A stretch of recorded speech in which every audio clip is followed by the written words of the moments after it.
नमस्कार।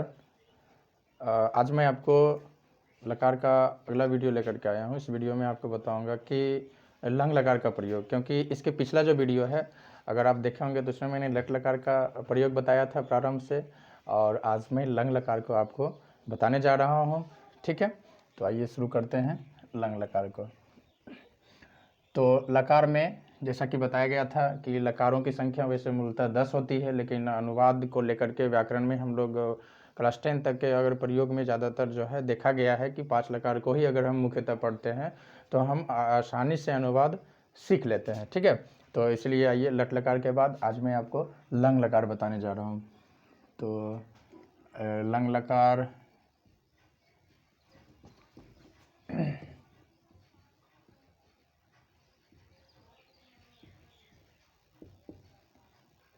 लंग लकार हो गया, जिसको कि हिंदी में लंग लकार को हम भूतकाल कहते हैं, और इंग्लिश पास्ट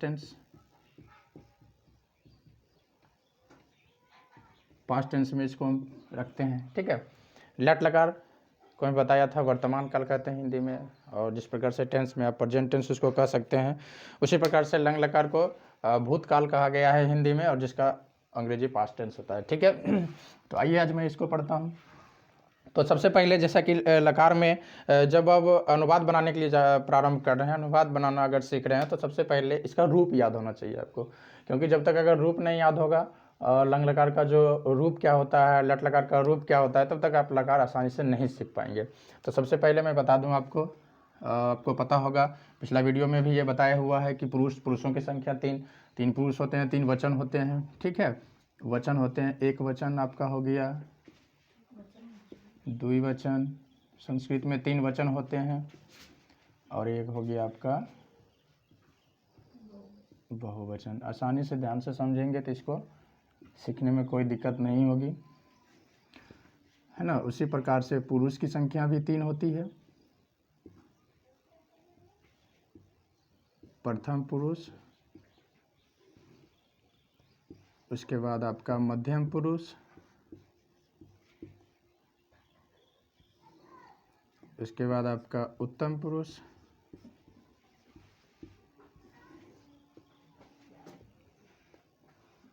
ठीक है। हाँ, ये मैं आपको सबसे पहले इसका रूप लिख देता हूँ ताकि आसानी से आप समझ पाएंगे। तो पहला जो लंग लकार का प्रथम पुरुष एक वचन जो होता है, प्रथम पुरुष के एक वचन में ये होता है आपका त। ठीक है, उसके बाद होता है ताम, उसके बाद होता है अन। ठीक है, त ताम अन, उसके बाद आपका अह ही भी होता है इसका, तम तो, अह तम तो, अम आव आम। इस प्रकार से इसका रूप होता है लंग लकार का। प्रथम पुरुष के एक वचन में त, इस ढंग से याद रखेंगे, है ना, तो आप आसानी से अनुवाद सीखेंगे, क्योंकि जनरली इस तरह से नहीं रखना होता है, त ताम अन अ तम तो, ये सही तरीका नहीं है।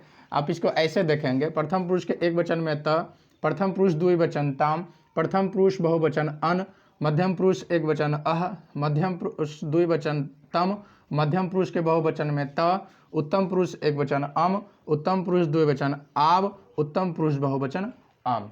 ठीक है, उस प्रकार से अब डायरेक्ट अनुवाद आता है, लेकिन इसमें थोड़ा सा ध्यान देना है कि जब हम इस लंग लकार में जब हम धातु का प्रयोग करते हैं, अर्थात क्रिया का प्रयोग करते हैं, जिसको आप लोग अंग्रेजी में वर्ब कहते हो, तो इसमें जो है ना, हम लोग क्या करते हैं, ओ की मात्रा को पहले रख देते हैं। जैसे कि मान लिया जाए पीना, पीना का संस्कृत लिख देता हूं पीब, पीब मतलब होता है पीना। ठीक है, तो पीना का संस्कृत पीब, खाना का संस्कृत खाद, है ना। तो इसमें जो है ना औकार की मात्रा को पहले लिख देंगे। ठीक है, अपीब, अखाद, इस तरह से। ठीक है, अब जैसे जनरली यहीं पर आप समझ लीजिए, अगर कहा जाए, प्रश्न आता है 10th क्लास में कि ऑब्जेक्टिव में पठ धातु, इस तरह से आपका प्रश्न रहेगा, 1 नंबर यहाँ से। पठ धातु लंग लकार प्रथम पुरुष के द्विवचन में क्या होता है उसका रूप? प्रश्न को ध्यान से सुनिएगा। पठ धातु लंग लकार अर्थात जो अभी आपके सामने लिखा हुआ है, लंग लकार के प्रथम पुरुष के द्विवचन मैंने कहा, तो लंग लकार पहले आपको देखना है, त ताम ये रूप होता है लंग लकार का। प्रथम पुरुष का द्विवचन, तो प्रथम पुरुष का ये एक वचन हुआ और ये प्रथम पुरुष का द्विवचन हुआ, यानी कि इसकी बात हो रही है। तो प्रथम पुरुष के द्विवचन जो लंग लकार का रूप होता है उसका रूप होता है ताम। ओके, और इसके साथ आपको पूछा जा रहा है कि धातु को अगर हम इसके साथ सेट करते हैं तो क्या रूप बनेगा। तो यहाँ पे मैं रख देता हूं पठ धातु को पूछा, तो यहाँ पे एड पठ को लिख करके आप ऐसे कर सकते हो, है ना। यहाँ मैं बता रहा हूँ यहाँ पे, हालांकि इस ढंग से लिखना नहीं है एग्जाम में, पठ लिख देना आप।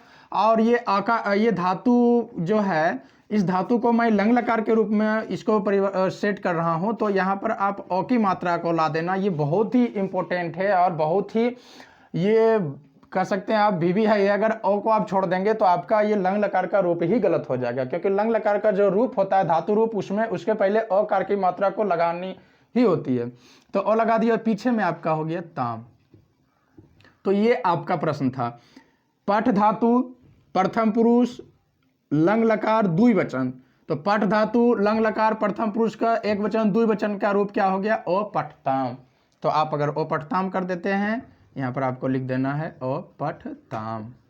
ओके, ध्यान देना यहाँ पे है कि मोह में हलंत ध्यान रहे, कहाँ पे हलंत देना है, कहाँ पे अनुस्वार देना है, इन चीज़ों को ध्यान रखिएगा। उसके बाद एक जो बात अब यहाँ पर आप लोग देख रहे होंगे कि यहाँ पे मैंने जो पठ लिखा, ठीक है, ये जो पठ लिखा है इस पठ में हलंत लगा हुआ है, और ये पठ को अगर मैं लंग लकार के रूप में यहाँ में प्रदर्शित कर दिया हूँ तो यहाँ पे हलंत हट गया। जी हाँ, अगर आप सिर्फ धातु को लिखते हैं, तो अगर सिर्फ धातु को दर्शा रहे हैं तो यहाँ पे आपको हलंत लगाना ही है ना।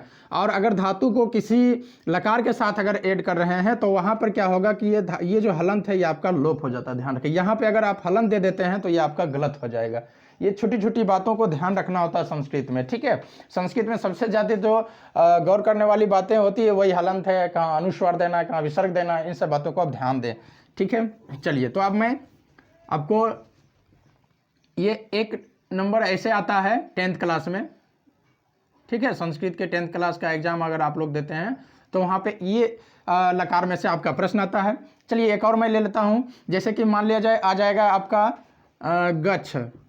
गच्छ का मतलब होता है जाना, ओके, गच्छ मतलब जाना। प्रश्न आएगा परीक्षा में कि गच्छ धातु लंग लकार मध्यम पुरुष के बहुवचन में क्या होगा। चलिए मैं लिखता हूं, मैंने जो प्रश्न किया, गच्छ धातु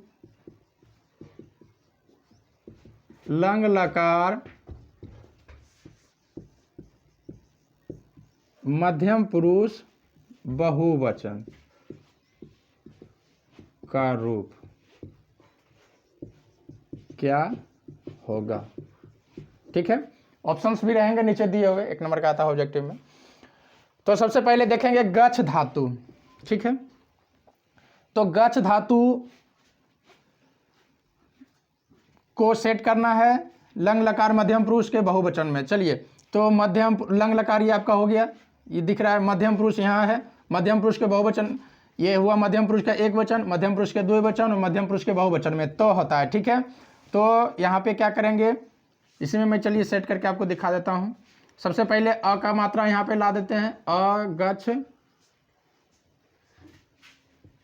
और उसके बाद लास्ट में लगा देंगे त, अ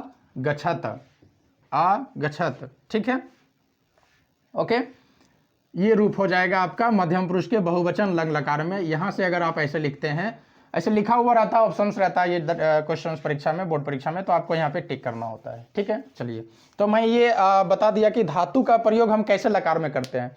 अब मैं आगे जो बताने जा रहा हूँ वो आपका होगा कि इस पे लंग लकार पे हम अनुवाद कैसे बनाएं, ठीक है, क्योंकि मेरा जो मेन आज बताने का था वो अनुवाद ही बताना था, लेकिन बताते हुए ये भी बता दिया क्योंकि 1 नंबर यहाँ से आता है परीक्षा में प्रश्न, धातु रूप को, धातु क्रिया रूप से प्रश्न आता है लकार के साथ, ओके। चलिए, आइए अनुवाद अब देख लेते हैं, जरा सा यहाँ ध्यान से देखिएगा। आइए अनुवाद में जल्दी से, तो पिछला वीडियो में आपने देखा होगा, मैं आपको दिखा दिया था कि कर्ता के रूप में कैसे हम संस्कृत में शब्दों का प्रयोग करते हैं। तो वहाँ भी मैं इसी प्रकार से बताया था, आपको याद होना चाहिए इन सब बात को।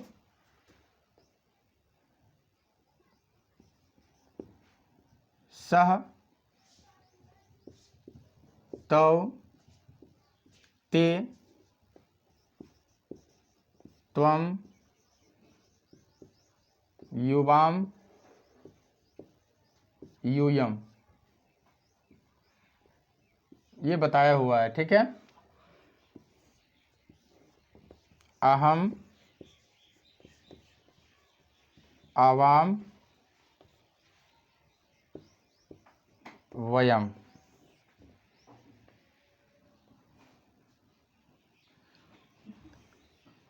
ये भी आपका 3 वचन के रूप में ये बट गया है, ये दिखाया हुआ है, फिर भी लिख दिया मैंने।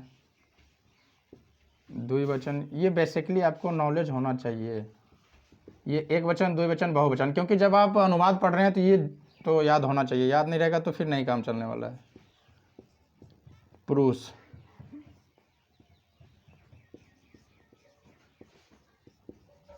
प्रथम पुरुष, मध्यम पुरुष, उत्तम पुरुष, ये भी बताया हुआ है, ठीक है। चलिए, अब इसका हिंदी भी बता दिया गया है, अब देख लीजिएगा जा करके पिछला वीडियो को। चलिए मैं लिख ही देता हूँ, आपको परेशानी हो सकती है। यहाँ पे मैं हिंदी लिख देता हूँ। सह का मतलब हुआ होता है पुल्लिंग के लिए, और स्त्रीलिंग के लिए सा होता है। तो वे दोनों, ते, ये आप लोग कॉपी में नोट कर लेना इसको, वे लोग या वे सब, क्योंकि ये याद नहीं रहेगा तो फिर अनुवाद नहीं बनेगा। उसके बाद त्वम,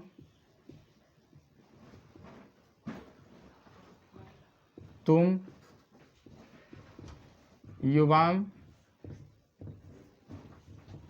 तुम लोग या तुम सब, ठीक है।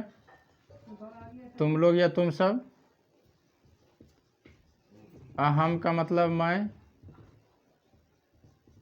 आवाम, हम दोनों, वयम, हम लोग या हम सब, ये आपको याद होना चाहिए, ठीक है। अब इसका जो है फिर प्रयोग करते हैं वाक्यों में। चलिए, कुछ वाक्य मैं जनरली यहाँ पे ले लेता हूँ। मैं कह रहा हूँ बार बार, बेसिकली आपको अनुवाद बनाने के लिए लकार की जानकारी होना चाहिए। इधर सब्जेक्ट के रूप में करता जो है आपका, ये ध्यान रखना। यहाँ पे मैं जो हिंदी लिख दिया हूँ इसका भी याद होना चाहिए, और कुछ धातु भी आपको याद होना चाहिए, ठीक है, तभी आप अनुवाद बना सकेंगे जनरली। चलिए आइए अब शुरू करते हैं। जैसे कि रहेगा लिखा हुआ। अब बात यहाँ पर आती है कि पहचानेंगे हम कैसे उसको, है ना, लंग लकार को पहचानेंगे कैसे। तो सबसे पिछला लट लकार को पहचानने का तरीका मैंने बताया था, जिस तरह प्रेजेंट टेंस का ता, ते, ती लगा हुआ हो, ठीक है, ता है, ती है, ते हो लगा हुआ रहता है, तो उसको हम लोग जो है लट लकार समझते थे। उसी प्रकार से यहाँ पे लंग लकार है, तो लंग लकार को पहचानने का तरीका क्या है। तो लंग लकार यानी पास्ट टेंस है। पास्ट टेंस का पहचानने का तरीका तो आपको पता ही है, या, ये, है ना, या ये इस तरह से लगा हुआ रहेगा। मैं गया हूँ, मैं खाया, आया, हंसा, ठीक है। इस तरह के जो सेंटेंस है वो आपका पास्ट टेंस में रहता है।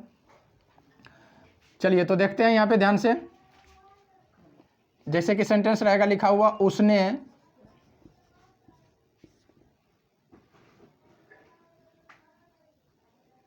आपका लिख देता हूँ पानी पिया।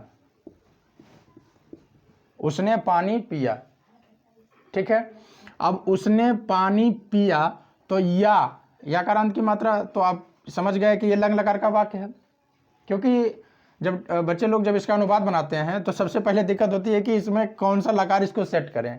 तो सबसे पहले जब आप वाक्य देखो हिंदी में लिखा हुआ है, तो उस वाक्य में आपको पहचानना पड़ेगा कि जो वाक्य है कौन सी लकार का है ना।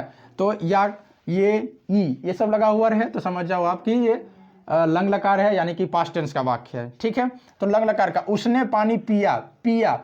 ठीक है, तो उसने पानी पिया, उसने मतलब वह पानी पिया।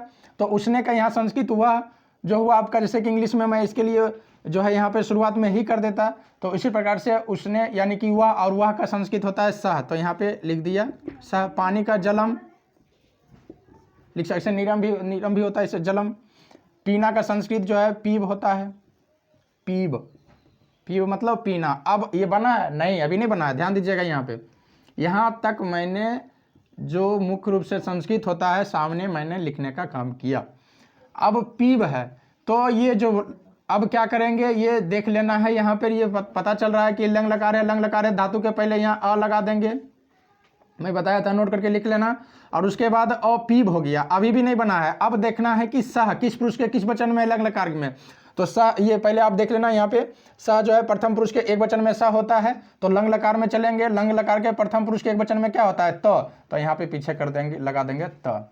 सह जलम अपिबत, सह जलम अपिबत, यानी कि उसने पानी पिया। ये आपका अनुवाद बन गया लंग लकार का। ठीक है, चलिए अब द्विवचन का एग्जाम्पल ले लेते हैं। वे दोनों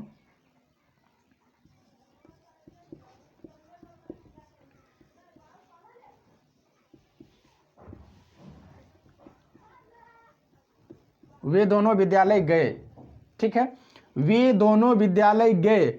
इस वाक्य से यह पता चल रहा है कि यह जो वाक्य है आपका, यह लंग लकार का वाक्य है, पास्ट टेंस का वाक्य है। पास्ट टेंस का वाक्य है लंग लकार का। तो सबसे पहले चलिए वे दोनों का संस्कृत लिखेंगे। वे दोनों का संस्कृत मैं इधर भी बता दिया, और ये क्रम से जो है लकार के अनुसार मैंने यहाँ भी दर्शा दिया है। तो वे दोनों का संस्कृत आप रट लेना। सबसे पहले वे दोनों का संस्कृत जो है आपका होगा तव।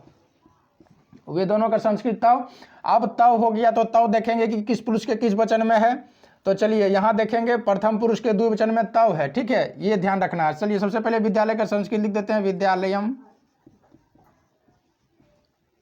विद्यालय का संस्कृत मैंने लिख दिया विद्यालयम। अब जाना का संस्कृत गच्छ होता है, आपको पता है।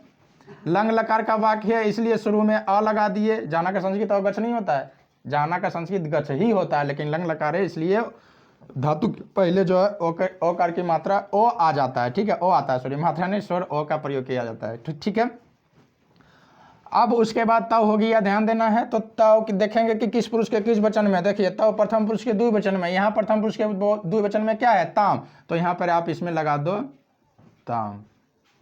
ठीक है, यहाँ पे आप